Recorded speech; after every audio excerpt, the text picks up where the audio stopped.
It's a good day for Okita fans. How's it going, everyone? This is K Collections. The Shinsengumi just got a long overdue skill upgrade. I'll break down their new skills and how it changes and rightfully enhances their playstyle. Starting with the Vice Captain, his second skill will have an added Guts effect, reviving him with 1 HP. This will fully maximize his damage, since the less HP he has, the more damage he deals with his NP or crit. What's great is that his Guts will be stackable, similar to the upgraded Heracles. If you have a Guts CE, in this case, either his Bond, 2 Gods, 3 Legs, or Return Match, which are the most preferred craft essence for Hijikata, this will allow him to revive twice. If he dies, the Guts from his skill will activate first, then the CE. You can potentially even have a third revival if you time his skill accordingly, since it's only on a 2-turn downtime, which is really short.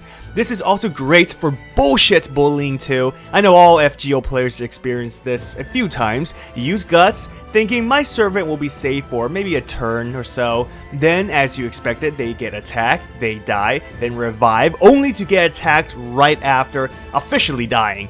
And then your reaction is like, what the hell? Stackable Guts for Hijikata will prevent this unless they attack him like all 3 times, in which case that's no longer bullying, that's straight up murder. Obviously, this is when he's in a team. That's when you kind of waste those Guts. Now, if you solo, you don't have to worry, because if you die and get revived, the enemy turn ends. Having his own Guts also opens more CE flexibility, although a Guts CE like the ones I mentioned are still the best. What's great is that free-to-play players can have him as a final nuke servant. If he's alone, dies, and revives, you can use a command seal to charge his NP. There is no shame in using it, it's part of the game. Use that for a final shot at the enemy. If they aren't dead, he gets killed off, revives, and then use another command seal to kill the enemy. If they still aren't dead, well then you fucked up. Moving on to Okita, her quick skill will have an additional attack buff per normal attack, which can be stacked.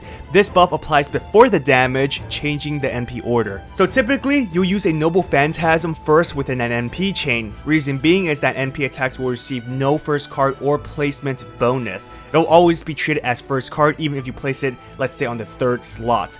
But it does still give bonuses to your other normal attacks. Since NPs won't increase the damage regardless of placements, to maximize damage and gains, you'll place the 2 normal attacks within the 2nd and 3rd slots. For Okita's new upgrade, this changes the order of attacks. Because she gains a 20% attack buff per normal attack, for maximum NP damage, you'll use her NP last within a Brave chain. Her first attack will receive a 20% attack buff, second attack will receive an additional 20%, stacking on the previous one, giving a total of 40%, and then her NP will use that 40% buff for damage. It's important to note, since there's a few people who missed it, the buff applies only to her normal attacks. NP will not receive the additional buff. Extra, on the other hand, will receive the attack boost, stacking 60% in total with an NP Brave. If you use a normal Brave chain, let's say a Buster Quick, then Okita will receive a total of 80% attack buff on her extra attack, basically increasing 20% for each attack.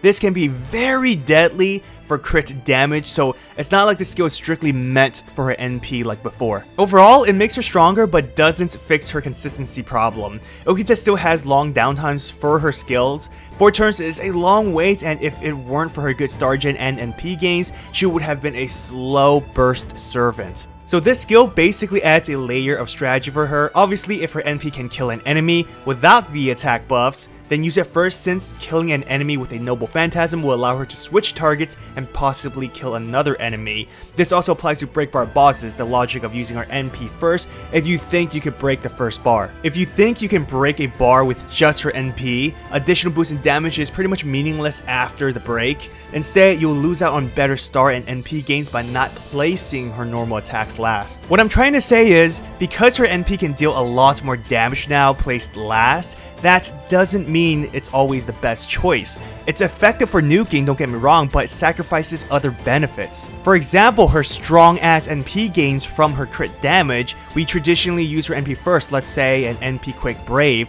Use her NP attack, restart the gauge, and then crit with her other 2 quicks, and charges her NP significantly. By using her NP last, you sacrifice that. So essentially, you sacrifice NP spamming for NP damage, but ultimately, you decide when the proper placement is. And again, this skill can be powerful for a full Brave crit damage. With proper support, it can easily out damage her NP, so this skill, like I mentioned before, is not exclusively for her NP anymore. An amazing skill, gives you more options, but it doesn't fix her downtime problem.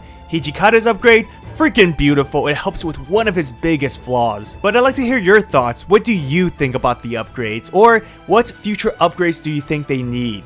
Comment down below and let me know. Special thanks to all my patrons and sponsors. If you want to support my channel, check out my Patreon or channel membership. Well, I hope you enjoyed this video. If you did, hit that thumbs up and subscribe to my channel for more Fates content. Follow me on Twitter, Instagram, and join my Discord server. All links are in the description. Have an awesome day, everyone. Till next time.